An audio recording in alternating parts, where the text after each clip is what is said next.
45장. 그 경고를 읽자마자 나는 템플의 출입문에서 발길을 돌려 블리트가로 최대한 빨리 걸어갔다. 그리고 거기서 야간 전세 마차를 한 대 잡아 타고는 코벤트 가든에 있는 허멈스 호텔로 갔다. 그 당시에는 밤 시간 언제라도 그곳에서 방을 얻을 수 있었다. 호텔 시종은 즉시 쪽문으로 나를 들여보내고는 선반 위의 초들 가운데 순서가 된 초에 불을 붙인 뒤 빈 방의 목록에 다음 순서로 되어 있는 방으로 나를 곧장 안내했다. 그 방은 1층 저 뒤쪽에 있는 일종의 지하 묘실 같은 방으로 포악한 괴물 같은 기둥 4개짜리 침대가 방 안 전체에 올라타고 있듯이 버티고 있었다. 침대는 멋대로 뻗은 다리 하나를 벽난로 안으로 들이밀다시피 하고 다른 다리 하나는 문간까지 내밀다시피 하면서 마치 신의 인정이라도 받은 듯한 당당한 태도로 초라한 자그마한 세면대를 구석에 밀어붙이고 있었다.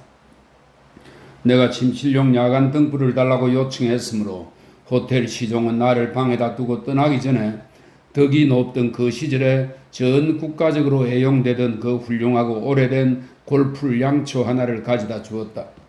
지팡이의 먼 사촌처럼 길쭉하게 생긴 이 물건은 건드리는 즉시 뚝 부러졌으며 거기에 대고 그 어떤 것도 불을 붙일 수 없을 만큼 희미한 빛을 내며 탑처럼 높은 양철 깡통의 밑바닥에 외롭게 갇힌 듯이 놓여 있었는데 깡통의 숭숭 뚫린 동그란 구멍들을 통해 방 안의 벽에다 마치 눈을 크게 뜨고 노려보는 듯한 눈동자 모양 그림자들을 온통 던져 놓았다.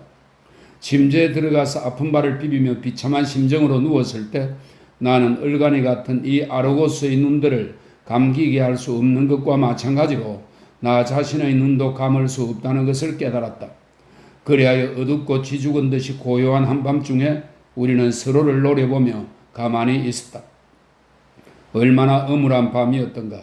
얼마나 불안에 가득 차고 얼마나 참담하고 얼마나 긴 밤이었던가. 방 안에는 차가운 금den과 뜨거운 먼지에서 나는 불쾌한 냄새가 배어 있었다. 그리고 머리 위 침대 덮개의 구석들을 올려다보던 나는 부족간에서 날아온 쉬파리, 지장에서 날아든 집게벌레, 시골에서 꼬여든 유충 등 무수히 많은 벌레들이 틀림없이 거기 그 위에 매달려 다음 여름을 위한 안식을 취하고 있을 거라는 생각이 들었다. 이 생각은 곧 그 벌레들 중에 혹시 굴러떨어지는 놈은 없는가 하는 생각으로 이어졌고 그러자 나는 내 얼굴에 무언가 가벼운 물체가 떨어지는 것을 느꼈다고 상상했다. 물론 이 불쾌한 생각은 곧 내 등을 타고 무언가 기어오르는 듯한 더욱 혐오스러운 다른 느낌으로 이어졌다. 이렇게 잠을 이루지 못한 채 얼마 동안 누워 있으려니 이젠 또 고요함을 가득 채우곤 하는 그 이상한 소리들이 하나하나 들려오기 시작했다.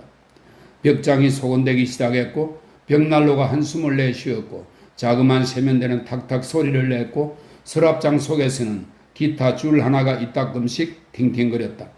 그리고 이와 거의 동시에 벽 위의 눈동자들은 새로운 표정을 띠기 시작했는데 나를 노려보는 듯한 그 동그란 무늬마다 집에 가지 말아요 라는 말이 씌어 있는 것이었다.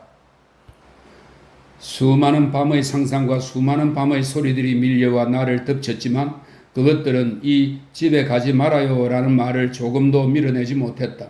이 말은 마치 하나의 신체적 고통이 그러듯이 내가 어떤 생각을 하든지 그것에 파고 들어와 얽혔다. 그 얼마 전에 나는 신문에서 어느 이름 모를 신사가 밤에 허멈스 호텔에 와서 잠자리에 들었다가 자살을 한 뒤 다음날 아침 온통 피투성이가 된 채 발견되었다는 기사를 읽은 적이 있었다. 문득 그 신사가 바로 내가 지금 있는 이 지하 묘실 같은 방에 들었음에 틀림없다는 생각이 내 머릿속에 떠오르면서 나는 침대에서 뛰쳐나와 혹시 주위에 빨간 핏자국이 없는지 자세히 확인해 보았다. 그런 다음 나는 방문을 열고 복도를 내다보고는 호텔 시종이 그 곁에서 졸고 있는 걸로 알고 있는 불빛이 저 멀리 아직 비치는 것을 확인하고 위안을 얻었다. 하지만 그러는 동안 내내 내가 왜 집에 가지 말아야 하는지, 집에 무슨 일이 일어났는지, 내가 언제 집에 갈 수 있을지, 그리고 프로비스가 안전하게 집에 잘 있는지 등등의 의문은 다른 생각을 할 여지가 내 마음에 조금도 없을 거라고 생각될 만큼 내 마음을 온통 사로잡고 있었다. 에스텔의 생각을 할 때조차, 그리고 우리가 그날 어떻게 영원히 헤어졌는가를 생각할 때조차, 또한 우리의 이별이 그 모든 상황들과 그녀의 모든 표정과 어조, 뜨개질하던 그녀의 손가락 움직임 등을 회상할 때조차, 그런 때조차 나는 여기저기 그리고 그 모든 곳에서 집에 가지 말아요라는 경고와 씨름하고 있었다. 마침 내 심신이 완전히 기진맥진한 상태가 되어 내가 꾸벅꾸벅 졸기 시작했을 때도 그 말은 내가 형태 변화를 시켜야 하는 거대한 환영 같은 동사가 되어 나타났다. 그리하여 그것은 현재 시제 명령법, 즉 당신은 집에 가지 마, 그가 집에 가지 못하게 해, 우리 집에 가지 말자, 너희들은 집에 가지 마, 그들이 집에 가지 못하게 해 등으로 바뀌었다가 다음에는 가능법으로, 즉 나는 집에 가지 못할 수 있어, 갈 수 없어, 집에 가지 못할지도 몰라, 갈 수 없을 거야, 가지 못할 거야, 가면 안 될 거야 등으로 바뀌었다. 그러다가 나는 내 정신이 좀 이상해지고 있다고 느끼고는 베개 위에서 몸을 돌려 벽 위에 그 노려보는 동그란 눈동자들을 다시금 바라보았다. 나는 아침 7시에 깨워달라는 부탁을 해 놓았더랬다. 왜냐하면 다른 사람을 만나기 전에 외믹을 꼭 먼저 만나야 한다는 것은 분명했기 때문이다. 그리고 이것이 그의 월워스 의견만을 받을 수 있는 사안이라는 것 또한 분명했다. 그토록 비참한 밤을 보냈던 방에서 나가게 되는 것이 너무나 다행으로 여겨졌던지라 나는 문 두드리는 소리가 2번 들리기도 전에 내 불편한 잠자리에서 벌떡 일어났다. 외믹의 성곽 외벽이 내 시야에 보였을 때는 8시였다. 어린 하녀가 마침 2개의 뜨거운 롤 빵을 들고 요새로 들어가고 있었으므로 나는 그 하녀를 따라서 성체 뒷문을 지난 다음 도개교를 건너 안으로 들어갔다. 그래서 나는 내 도착을 미리 알리지도 않고 자기 자신과 노인장을 위해 차를 준비하고 있는 외믹 앞에 모습을 나타냈다. 열려있는 방문으로는 침대에 누워있는 노인장의 모습이 멀찌감치 엿보였다. 어이구 핍시, 외믹은 말했다. 그렇다면 돌아오신 게 분명하군요. 그렇습니다. 나는 대답했다. 하지만 집에 가진 않았습니다. 잘 되었습니다. 그는 2 손을 비비며 말했다. 템플의 출입문마다 핍시를 위해 쪽지를 남겨놓았지요. 만일의 경우를 대비해서 말입니다. 어느 쪽 출입문으로 갔었나요? 나는 어느 문인지 그에게 말해주었다. 나머지 다른 문들은 오늘 중으로 내가 들러서 쪽지들을 폐기해버리도록 하겠습니다. 외믹은 말했다. 할 수만 있다면 문수로 된 증거를 절대 남기지 않는 것, 그건 좋은 규칙이지요. 그게 언제 증거물로 사용될지 아무도 모르니까요. 당신에게 신뢰를 좀 하겠습니다. 노인장을 위해 이 소시지를 좀 불에 구워줄 수 있겠습니까? 나는 기꺼이 그러겠노라고 말했다. 그럼 메리앤, 넌 가서 다른 일을 해도 되겠구나. 외믹이 어린 하녀에게 말했다. 이러면 우리 2 사람만 남게 되는 거지요. 안 그래요, 핍시? 하녀가 사라지자 외믹은 눈을 찡그레 보이며 덧붙였다. 나는 그의 친절한 배려와 조심성에 대해 감사를 표했다. 우리의 대화가 낮은 목소리로 계속 진행되는 동안 나는 노인장의 소시지를 불에 구웠고 그는 노인장의 롤빵 안쪽에 버터를 발랐다. 자, 핍시, 외믹은 말했다. 아시다시피 당신과 나는 서로를 이해하고 있습니다. 우리는 사적이고 개인적인 자격으로 만나고 있습니다. 오늘 말고 전에도 우리는 우리만의 은밀한 거래를 수행한 적이 있지요. 사무실 내에서의 의견은 이와는 별개의 것입니다. 우리는 지금 사무적인 관계를 벗어나 있지요. 나는 진심으로 이에 동의를 표했다. 나는 너무나 초조하고 긴장한 나머지 노인장의 소시지를 횃불처럼 활활 불타게 만들고 말았다. 그래서 황급히 입으로 불어서 꺼야만 했다. 나는 어제 아침 우연히 어떤 말을 듣게 되었습니다. 외믹은 말했다. 전에 한번 당신을 데리고 간 적이 있는 어떤 장소에 갔을 때였습니다. 당신과 나 사이에서조차 피할 수만 있다면 구체적인 이름은 언급하지 않는 게 좋겠죠? 물론이고 말고요. 나는 말했다. 충분히 이해합니다. 거기서 어제 아침에 우연히 어떤 말을 듣게 되었는데 외믹은 말했다. 그건 식민지 개척 사업과 관계가 전혀 없지 않고 또 휴대 가능한 동산을 소유하지 않았다고 할 수 없는 어떤 사람이 그를 정말로 무엇라고 표현할 수 있을지 잘 모르겠는데 그 사람의 이름은 언급하지 않겠습니다. 그럴 필요는 없지요. 나는 말했다. 이 사람이 이 세상의 어떤 지역에 약간의 문제를 일으켰다는 내용이었습니다. 그 지역은 아주 많은 사람들이 가는 곳인데 꼭 그들 자신이 가고 싶은 마음에 우러나서 가는 것이 아닌 정부의 비용과 관계가 없지 않은 방식으로 가는 그런 곳이랍니다. 그의 얼굴을 주시하느라고 나는 노인장의 소시지를 완전히 불꽃으로 만들어버려서 나 자신과 외믹의 정신 집중에 큰 지장을 주었다. 나는 그것에 대해 사과했다. 문제가 된 원인은 그가 그곳에서 사라져서 그 근처에서 더 이상 소식을 알 수 없게 되었기 때문이라고 들었습니다. 외믹은 말을 이었다. 그리고 그로 인해 여러 가지 추측과 견해가 무성하게 일어나고 형성되었다고 했습니다. 나는 또 템플의 가든 코트에 있는 당신의 거처에서 당신이 한동안 감시를 받았고 앞으로 또다시 감시받을지 모른다는 말도 들었습니다. 누구에 의해 감시받는다는 건가요? 거기까지는 들어갈 수 없습니다. 외믹은 답을 회피하며 말했다. 그거 내 사무적인 책임과 충돌할 수 있거든요. 내가 그동안 그곳에서 들어온 이상한 잡다한 것들과 마찬가지로 이것도 거기서 우연히 듣게 된 것뿐입니다.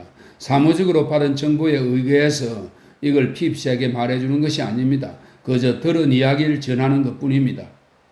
그는 그렇게 말하면서 내게서 소시지를 꿰은 꼬챙이를 받은 다음 노인장의 아침 식사를 자그마한 쟁반 위에 깔끔하게 차렸다. 그것을 노인장 앞에 갖다 놓기 전에 그는 먼저 깨끗한 하얀 냅킨을 들고 노인장의 방으로 들어가서 노 신사의 턱 밑에 묶어주고는 그를 이렇게 앉혔다. 그리고는 그의 취침용 모자를 한쪽으로 삐딱하게 젖혀 그를 상당히 멋쟁이 건달 같은 모습으로 보이게 했다. 그런 다음 노인장의 아침 식사를 아주 조심스럽게 그의 앞에 갖다 놓고는 이렇게 말했다. 자, 됐습니다. 그렇지요, 아버님? 이 질문에 노인장은 명랑하게 대답했다. 그래, 됐다, 존. 얘야, 됐어. 노인장이 그 순간 손님 앞에 모습을 보일 상태에 있지 않다는, 따라서 그는 눈에 안 보이는 것으로 간주되어야 한다는 암묵적인 이해가 있는 듯 했으므로 나는 그 모든 일의 진행을 완전히 모른 척 했다. 제 거처에서 제가 감시당했다는 것은 그런 의심을 할 만한 이유가 저에게도 없지 않은데, 외믹이 자리에 돌아오자 나는 그에게 말했다. 외믹 씨에게 방금 언급한 그 사람과 서로 분리할 수 없는 사항이지요. 그렇지요? 외믹은 아주 심각한 표정을 지었다. 내가 아는 한 그렇다고 확실히 말할 수는 없습니다. 그러니까 무슨 말이냐면 처음부터 그랬다고는 말할 수 없다는 겁니다. 하지만 지금은 그렇다고 할 수 있거나 아니면 앞으로 그럴 것이라고 또는 그렇게 될 위험이 굉장히 크다고 할 수 있습니다. 나는 그가 리틀 브리튼에 대한 직무상의 충실성이라는 제한 때문에 할 수 있는 만큼 이야기를 다 해주지 못한다는 것을 알고 있었으므로 그리고 이만큼 말해준 것만도 그가 자신의 궤도를 얼마나 멀리 벗어난 것인지 잘 알고 있고 또 그것에 감사하는 마음이었으므로 그에게 더 이상 조르지 않았다. 하지만 난로불을 바라보며 잠시 숙고해 본 다음 나는 그가 옳다고 여기는 바에 따라 대답을 해줘도 되고 안 해줘도 된다는 조건으로 한 가지 질문을 해도 되겠냐고 물었다. 그러면서 어느 쪽이든 그의 판단이 올바르다고 확신할 거라는 말을 덧붙였다. 그는 아침 식사하던 것을 중단하더니 팔짱을 끼고는 손가락으로 셔츠 소매를 꼭 움켜쥐었다. 그러고는 나에게 질문을 해보라는 뜻으로 고개를 끄덕였다. 콤피슨이라는 본명을 지닌 평판 나쁘고 못된 사람에 대해 들어보신 적 있나요? 외믹은 대답으로 다시 한번 고개를 끄덕였다. 그는 살아있나요? 고개가 다시 한번 끄덕였다. 그가 런던에 있나요? 그는 다시 한번 고개를 끄덕였다. 그러더니 우체통 같은 입을 아주 단단히 다문 채 나에게 마지막으로 한 번 더 고개를 끄덕여 주고는 아침 식사를 다시 먹기 시작했다. 자, 잠시 후 외믹이 말했다. 질문이 끝났으니 그는 내 이해를 돕기 위해 끝났다는 말을 힘주어서 반복한 다음 말을 계속했다. 이제 어제 그 말을 듣고 난 뒤에 내가 한 일에 대해 말하기로 하지요. 나는 당신을 찾으러 가던 코트로 갔습니다. 거기서 당신을 찾지 못했으므로 나는 클레리커 상사에 가서 허버트 씨를 찾았습니다. 그리고 그를 만났겠죠? 나는 대단히 불안해하며 말했다. 예, 만났습니다.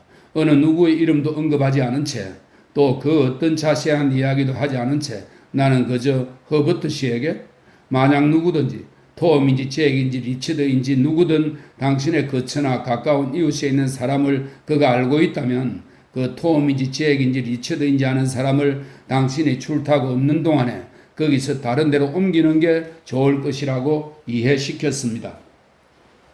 그는 어떻게 해야 할지 굉장히 당황했겠죠? 과연 그는 어떻게 해야 할지 당황했습니다. 그리고 또 그렇다고 톰인지 잭인지 리처드인지 그 사람을 너무 멀리 떨어진 곳에 옮겨놓는 것은 현재로서는 안전하지 않다는 내 의견을 그에게 말했을 때도 그는 마찬가지로 당황한 상태였습니다. 핍씨, 한 가지 알려드리죠. 현재와 같은 상황에서는 대도시처럼 좋은 곳은 없답니다. 당신이 일단 그 안에 들어와 있을 때는 말입니다. 너무 빨리 덮개를 벗어던지고 나오면 안 됩니다. 웅크리고 가만히 숨어 있어야 합니다. 상황이 좀 완화될 때까지 먼저 참고 기다린 다음에 비로소 넓고 안전한 곳을, 심지어 외국 같은 데라도 찾아 나서야 하는 겁니다. 나는 그의 귀중한 충고에 대해 감사하다는 말을 했다. 그리고 허버트가 어떻게 했느냐고 물었다. 허버트 씨는 웨미가 말했다. 약 30분 동안 어쩔 줄 모르며 꼼짝 못하고 있더니 마침내 한 가지 계획을 생각해냈습니다. 그는 나에게 비밀이라며, 물론 당신은 알고 있겠지만 자기가 어떤 젊은 숙녀에게 구원하고 있는데 그녀에게는 병석에 누워있는 아버지가 있다고 했습니다. 그러면서 선박의 사무장계통의 작업에 종사했던 그 아버지란 사람이 밖으로 둥그렇게 내민 창가에 침대를 놓고는 거기 누워서 뼈들이 강을 따라 오가는 걸 보며 살고 있다고 했습니다.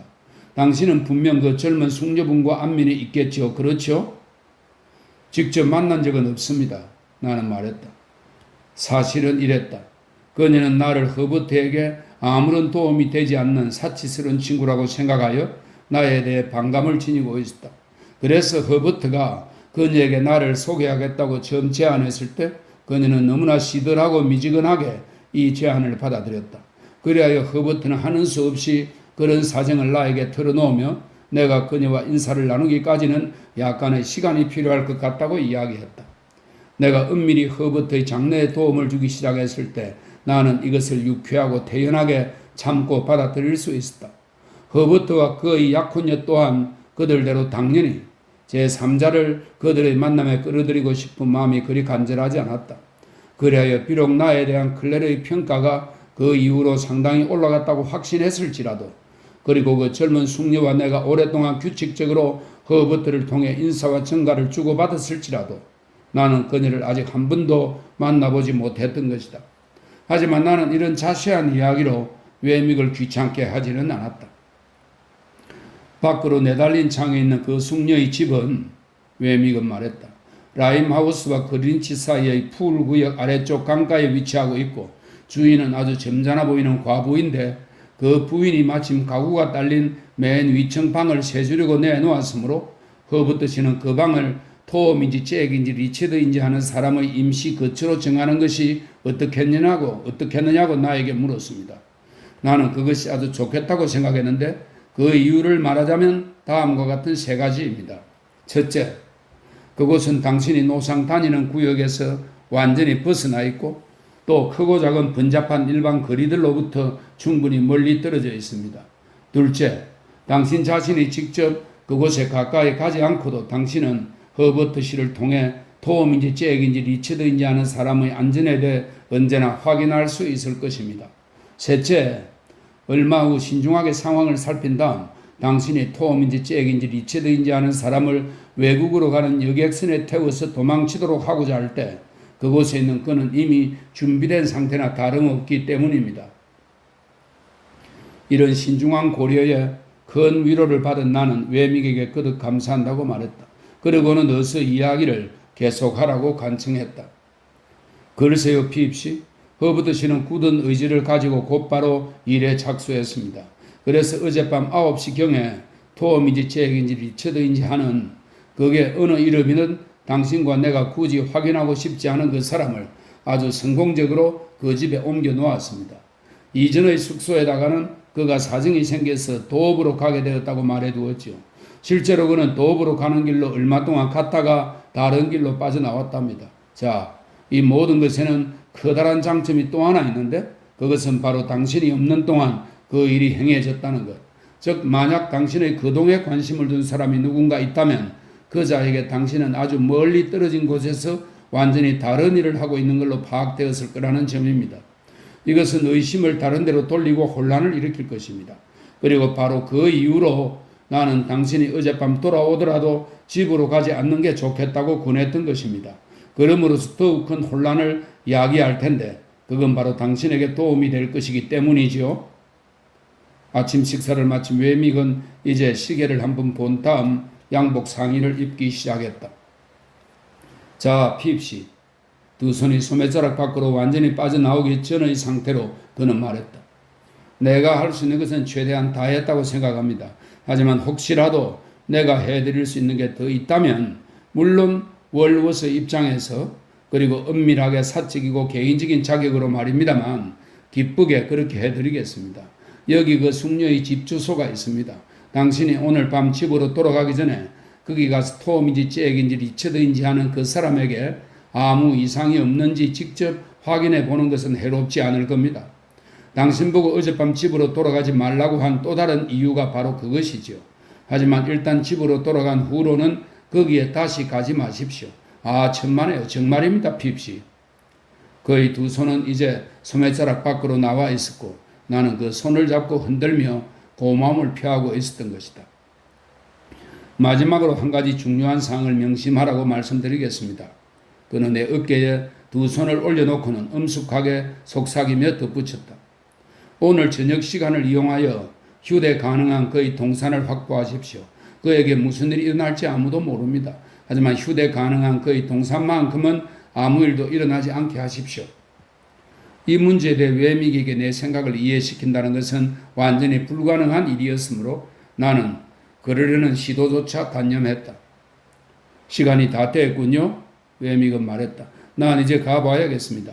다른 급한 일이 없다면 어두워질 때까지 여기에 머물러 있는 것이 좋겠다는 게 제가 드리고 싶은 충고입니다. 당신은 몹시 걱정스러운 듯이 보입니다. 그러니 우리 아버님과 함께 완전히 조용한 하루를 보내는 것이 당신에게 도움이 될 겁니다. 아버님은 곧 나오실 겁니다.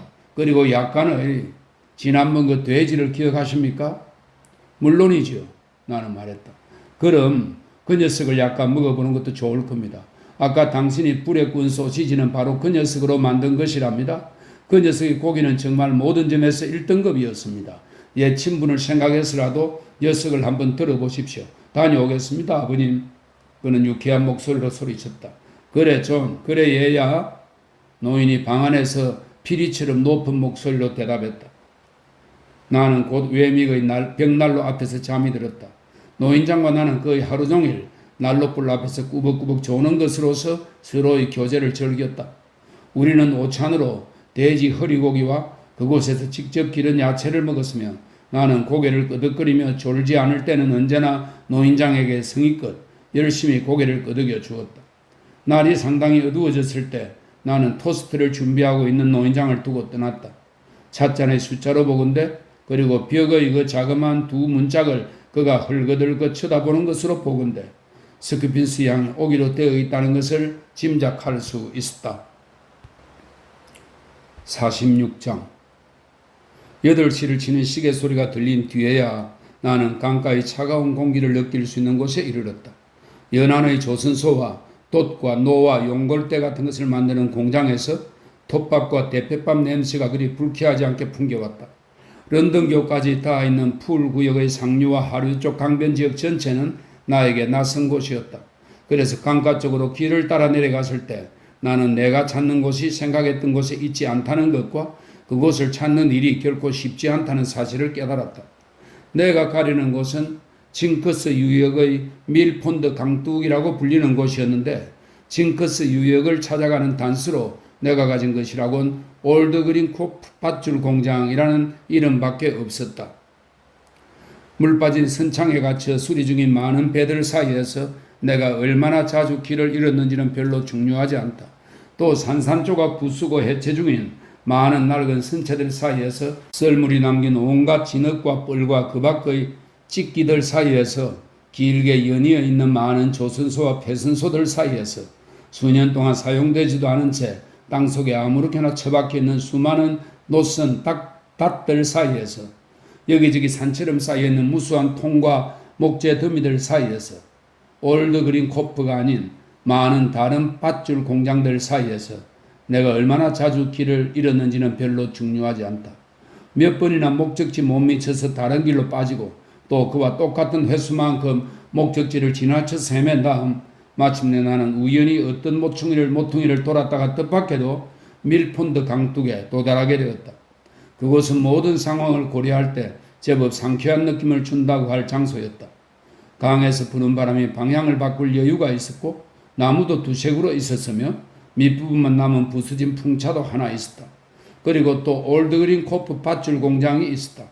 길고 좁게 뻗은 그 공장의 경관은 땅에 줄지어 세우는 밧줄 감는 나무들을 따라 달빛 속에 어려운 붓이 그 윤곽이 드러나 있었는데 이 나무 털들은 마치 낡고 이가 대부분 빠져서 퇴출당한 근초 제조용 갈퀴들처럼 보였다. 밀폰드 강둑의 몇 안 되는 묘하게 생긴 집들 가운데 정면이 목조로 되어 있고 밖으로 내달린 창이 있는 3층 집을 찾아낸 나는 그 집 출입문 위에 명패를 읽어보았는데 거기에는 윈플 부인이라고 씌어 있었다. 이 이름이 바로 내가 찾는 이름이었으므로 나는 문을 두드렸다. 그러자 곧 상냥하고 여유 있어 보이는 나이 지긋한 한 부인이 문을 열어주었다. 그러나 그녀는 즉시 허버트에게 자리를 내주었는데 허버트는 아무 말 없이 나를 곧장 거실로 안내한 다음 문을 닫았다. 몹시 낯익은 그의 얼굴이 그런 몹시 낯선 방과 낯선 지역에서 아주 편하게 자리 잡고 있는 걸 보는 것은 좀 묘한 느낌이었다. 나는 방 안의 다른 낯선 물건들을 바라보는 것처럼 그를 열심히 바라보고 있는 나 자신을 발견했다. 방 한 구석에는 유리장과 자기 그릇이 든 찬장이 있었고 벽난로 선반 위에는 조개 껍데기들이 놓여 있었으며 벽에는 채색 동판화 그림 몇 점이 걸려 있었는데 그 그림들은 각각 쿡 선장의 사망 장면, 배의 진수식 장면, 그리고 조지 3세 폐하께서 국가의정용 마차의 마부가 서는 가발과 가죽 성마바지와 성마용 긴 구두차림으로 윈저궁의 베란다에 서 있는 모습 등을 그린 것들이었다. 모든 게 잘 되었어, 핸델. 허버트가 말했다. 그는 아주 만족해하고 있어. 물론 너를 만나고 싶어 안달이지만 말이야. 사랑하는 내 클레르는 그녀의 아버지한테 올라가 있어. 조금만 기다리면 내려올 거니까 그녀에게 널 소개한 다음 위로 올라가기로 하자. 저건 그녀의 아버지가 내는 소리야. 나는 아마 머리 위에서 무섭게 으르렁거리는 소리가 나는 것을 의식하고서 그 사실을 내 표정에 드러내고 있었던 모양이다. 아무래도 좀 한심한 영감 같아. 허버트는 미소를 띠며 말했다. 하지만 아직 한 번도 본 적은 없어. 럼주 냄새가 나지 않니? 그는 항상 그걸 마시되고 있단다. 럼주를? 그렇단다. 허버트는 대답했다. 그게 그의 통풍을 얼마나 완화해 줄지는 능히 짐작이 가고도 남지. 그는 또 고집스럽게 모든 식량을 위층 자기 방에다 보관하면서 그걸 하나하나 내준단다. 그것들을 머리맡 선반 위에다 올려두고는 일일이 무게를 재서 직접 나눠주는 거야. 그의 방은 틀림없이 자파상 가게 같을 거야. 그가 이렇게 말하는 동안 위층의 어르렁대는 소리는 한 차례 길게 이어지는 포효로 변했다가는 잠잠해져 갔다. 저렇게 될 수밖에 더 있겠니?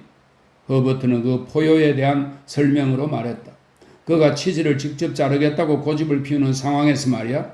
오른손에 그리고 몸의 온갖 곳에 통풍이 있는 사람이 다치지 않고 더블 글로스트를 쓸어낼 수 있을 것이라고 어떻게 기대할 수 있겠니? 그는 아주 심하게 다치게 됐다. 왜냐하면 격렬한 포효 소리가 다시 한번 들려왔기 때문이다. 프로비스가 맨 위층 세입자로 들어온 건 윈플 부인에게는 완전히 뜻하지 않은 횡재나 다름없어. 허버트는 말했다.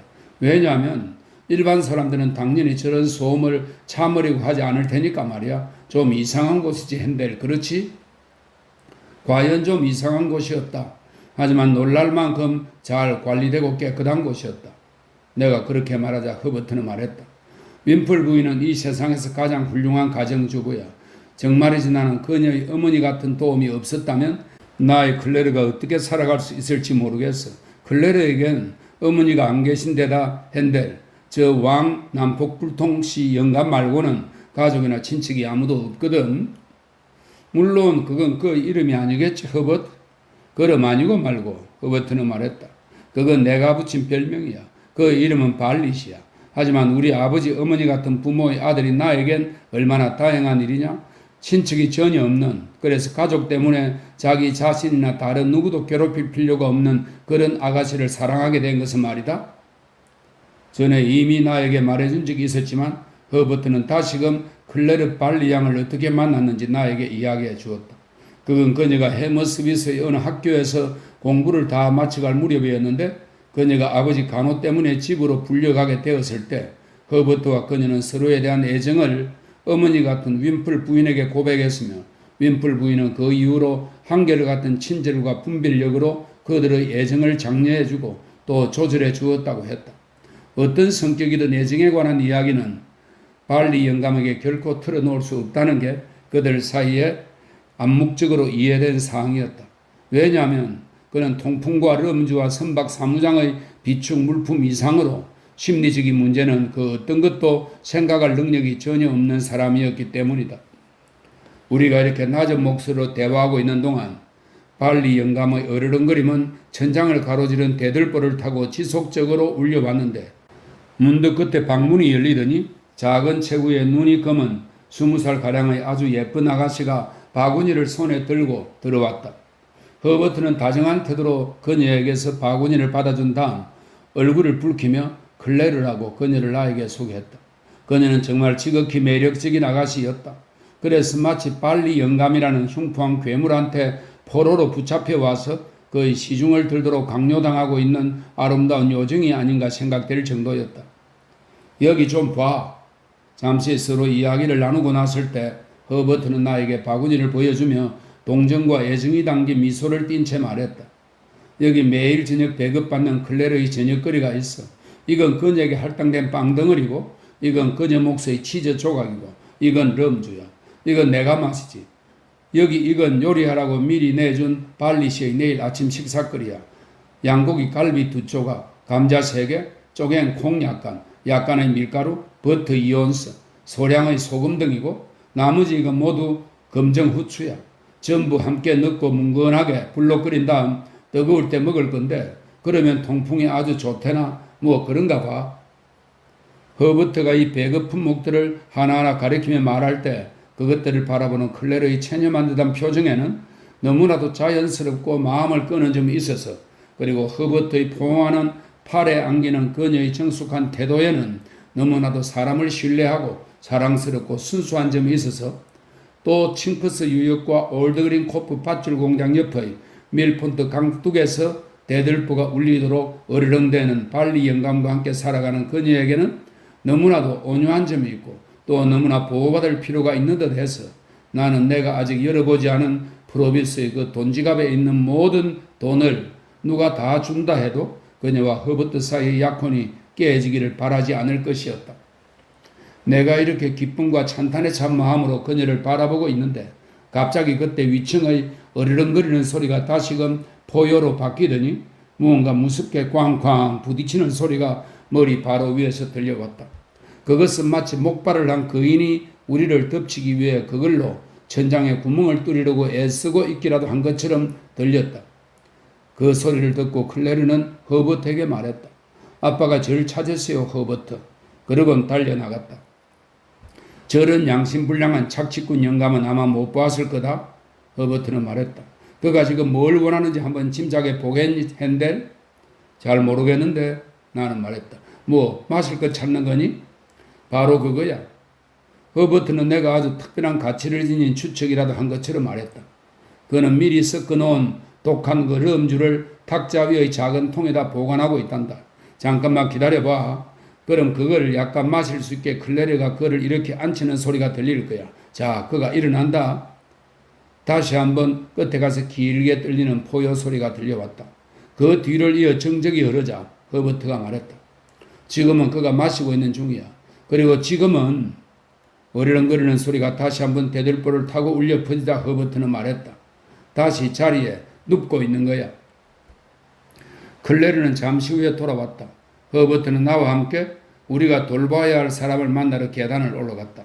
발리시의 방문을 지날 때 우리는 안에서 그가 쉰 목소리로 어떤 가락을 흥얼거리는 것을 들을 수 있었다. 그 가락은 바람 소리처럼 올라갔다 내려갔다 하며 다음과 같은 후렴으로 이어졌는데 저주를 기원하는 단어를 완전히 그 반대의 단어로 바꾸어서 적어보겠다. 어이, 너희 눈깔에 축복받으라. 여기 빌발리 영감이 계시도다. 여기 빌발리 영감이 계시도다. 너희 눈깔에 축복받으라. 여기 빌발리 영감이 맹세코 등짝을 깔고 납작 누워 계시도다. 떠내려가는 죽은 넙치 영감처럼 등짝을 깔고 납작 들어 누운 채로 여기 너희 빌발리 영감이 계시도다. 너희 눈깔에 축복받으라. 어이, 축복받으라. 허버트는 그가 이런 가락으로 위로를 받으며 방 안에 처박혀 모습을 보이지 않은 채 낮이고 밤이고 늘 혼자 설로 중을 그리고는 한다고 나에게 알려주었다. 다만 밝은 낮 동안에는 자주 강 전체를 편리하게 조망할 수 있게끔 침대 위에 잘 맞추어서 올려놓은 망원경에다 한쪽 눈을 들이댄 채로 그런다고 했다. 그 집의 꼭대기층에 있는 두 개의 선실 같은 방에서 상쾌하고 공기가 잘 통하며 발리시 소리도 아래보다 훨씬 덜 들리는 곳에서 브로비스는 편안하고 안정된 모습으로 나를 맞았다. 그는 불안해한 표정이 전혀 없었으며 이렇다 할 어떤 감정도 전혀 느끼지 않는 것 같았다. 하지만 그는 한결 부드러워졌다는 인상을 주었다. 딱히 뭐라고 정의할 수는 없었지만 왜냐하면 어떤 점이 그런지 그 순간 나는 말할 수 없었고 또 나중에도 어떤 점이 그랬는지 결코 기억해낼 수 없었기 때문이다. 분명히 그는 부드러워져 있었다. 그날 하루의 휴식으로 깊이 생각해 볼 기회를 가졌던 나는 콤피슨에 대해 그에게 아무 말도 하지 않겠다는 결심을 확고히 내린 상태였다. 잘은 모르지만 만약 말했다가는 그는 그자에 대한 원한 때문에 그자를 찾아 나섰다가 파멸을 초래하게 될지 몰랐다. 따라서 허버트와 내가 그와 함께 불가에 앉았을 때 나는 그에게 맨 먼저 외미의 판단력과 정보력을 믿을 수 있느냐고 물었다. 그렇고 말고 얘야. 그는 엄숙하게 고개를 끄덕이며 대답했다. 그는 제거스가 믿는 사람이야. 그렇다면 나는 외미과 상의를 해보았습니다. 나는 말했다. 그리고 그가 나에게 어떤 주의와 충고를 주었는지 당신에게 말하려고 이렇게 왔습니다. 나는 조금 전에 언급한 사항만 빼고 외믹의 말을 정확하게 모두 전했다. 나는 외믹이 뉴게이트 감옥에서 간수들로부터인지 죄수들로부터인지는 나도 모르지만 우연히 이야기를 듣게 되었다는 것과 그가 모종의 의심을 받고 있다는 것, 그리고 내 거처가 감시를 당했다는 것 등을 그에게 말했다. 그리고 외믹이 그가 얼마 동안 가만히 숨어 있을 것과 내가 그와 만나지 않을 것을 권했으며 그러면서 그를 외국으로 내보내는 것에 대한 이야기도 했다고 말했다. 그리고 나는 덧붙이기를 그때가 되면 당연히 내가 그와 함께 가든지 아니면 바로 뒤따라 가든지 할 텐데 그것은 외믹의 판단에 따라 가장 안전한 방식으로 할 것이라고 했다. 그 뒤에 어떻게 할지에 대해서는 언급하지 않았다. 사실 나는 그 문제에 대해서 마음속에 어떤 분명하거나 속 시원한 생각이 전혀 없기도 했는데 그가 그렇게 부드러워진 상태에 있고 또 나 때문에 공공연히 위험에 처했다는 사실을 알고 있는 상황에서는 그럴 수밖에 없었다. 돈 씀씀이를 확대해서 내 생활 방식을 바꾸는 문제에 대해서는 나는 우리가 지금 처해 있는 불확실하고 어려운 상황에서 그렇게 한다면 그것은 다른 건 몰라도 최소한 정말 우스운 짓이 아니겠냐고 말했다. 그는 이것을 부정하지 않았다. 사실 그는 대화하는 내내 아주 이성적으로 반응했다. 그는 자신이 돌아온 것은 하나의 모험이었으며 또 그 사실을 늘 알고 있었다고 말했다. 그러면서 자신은 이 모험을 위험하게 만들 생각이 전혀 없으며 이렇게 훌륭한 도움을 받고 있으니 자신의 안전에 대해 전혀 걱정이 없다고 말했다. 이때 난로불을 바라보며 곰곰이 생각에 잠겨있던 허버트가 외믹의 제안을 듣고 떠오른 생각인데 혹시 우리가 시도해 볼 만한 가치가 있을지도 모르겠다며 이렇게 말했다. 핸델, 우리는 둘 다 노를 능숙하게 잘 지을 수 있어. 따라서 적당한 때가 되었을 때 우리가 직접 그를 강 하류로 데리고 갈 수 있을 거야. 그럼 그 일을 위해 보트를 따로 세내거나 사공을 고용할 필요가 없지. 그건 적어도 의심을 살 가능성 하나를 없애주는 셈인데 어떤 가능성이든 우리에겐 없앨 가치가 있어. 계절이 맞지 않다는 건 신경 쓸 필요 없어.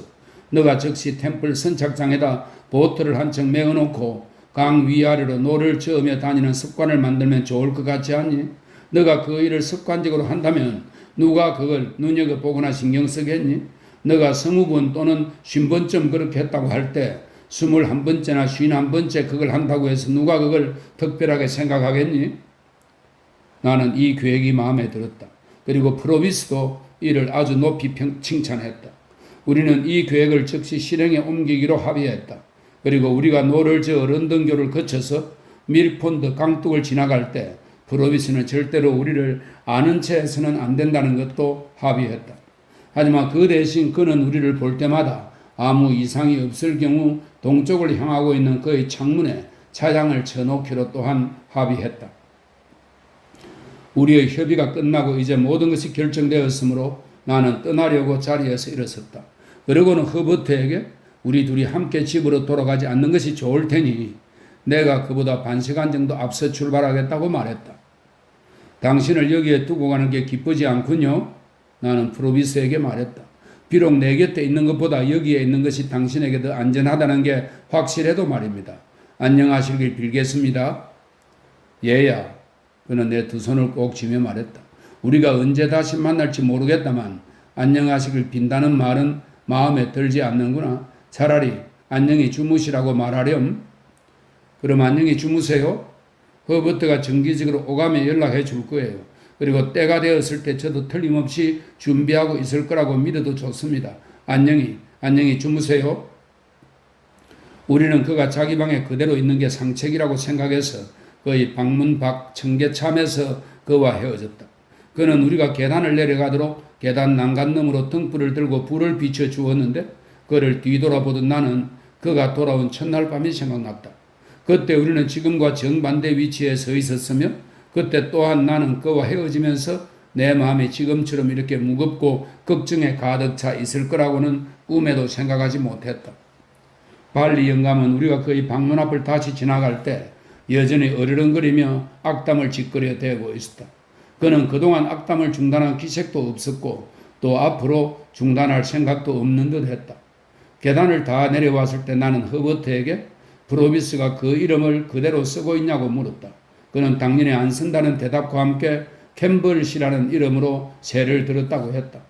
그는 또한 위층의 저 캠벌시에 대해 알려진 사실은 허버트가 캠벌시의 보호를 위탁받았으며 따라서 그가 보살핌을 잘 받으며 격리된 생활을 하는 것은 허버트 자신의 강한 개인적 관심사라는 것이 전부라고 설명했다. 그래서 난 우리가 윈플 부인과 클레르가 앉아서 일하고 있는 그 실에 들어갔을 때 캠벌시에 대한 나 자신의 관심에 대해 아무 말도 하지 않은 채 혼자 속으로만 생각하며 있었다. 내가 눈이 검은 그 예쁘고 온유한 아가씨와 진실하고 애틋한 사랑에 대한 정직한 동정을 아직 잃지 않은 어머니 같은 그 부인과 작별 인사를 하고 나왔을 때 올드그린 코프 밧줄 공장은 완전히 다른 장소로 바뀐 듯이 느껴졌다.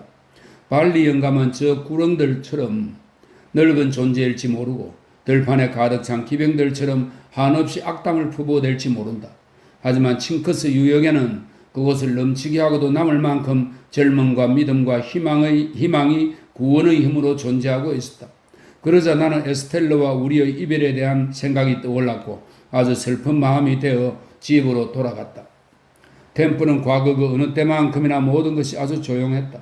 프로비스가 최근에 머물렀던 저쪽 방 창문들은 어둡고 고요했으며 가든 코트에는 서성대는 사람이 아무도 없었다.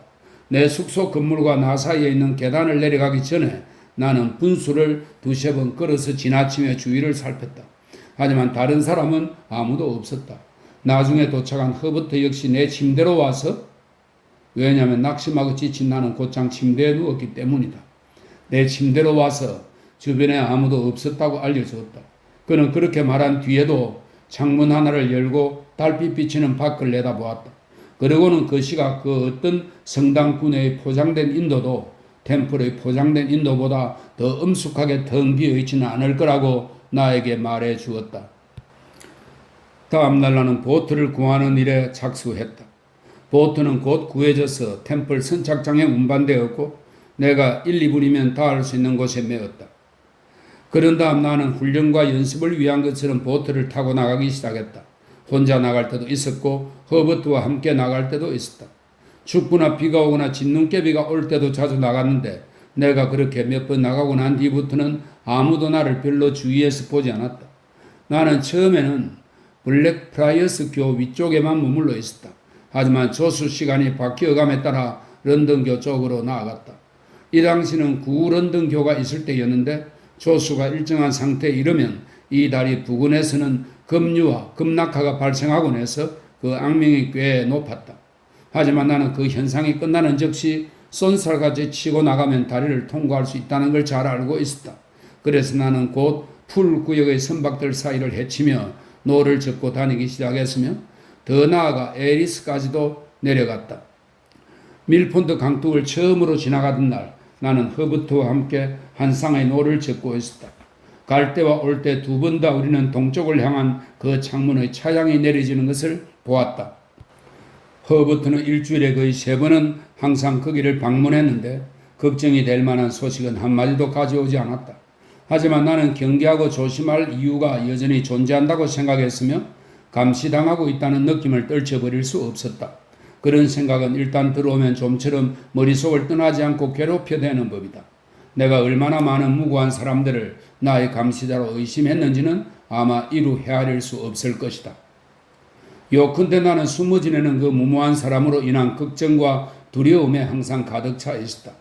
이따금 허버트는 어두워진 후 창가 한 곳에 서서 조수가 하류로 떠내려가는 것을 바라보며 그것이 모든 것을 싣고서 클레르를 향해 흘러가고 있다고 생각하면 기분이 좋아진다고 나에게 말하곤 했다. 그러나 나는 그것이 매그위치를 향해 흘러가고 있다는 생각과 함께 그 표면에 어떤 검은 물체라도 보이면 그것이 혹시 그를 잡으러 빠르게 조용히 그리고 확실하게 달려가고 있는 추적자가 아닌가 하는 생각으로 두려움에 떨곤 했다.